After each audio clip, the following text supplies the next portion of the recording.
Allah subhanahu wa ta'ala says in the glorious Qur'an, in Surah Zumur chapter number 39, verse number 41.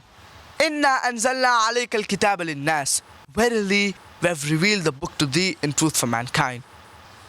It does not say to instruct only the Muslims or only the Arabs. The Qur'an was not meant only for the Muslims or only for the Arabs, but it was meant for the whole of humanity.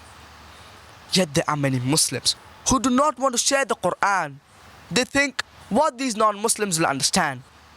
Imagine when the glorious Qur'an, it was revealed 1400 years ago.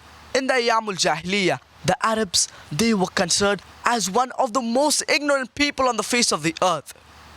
So the glorious Qur'an changed these Arabs and it made them the torchbearers of the world.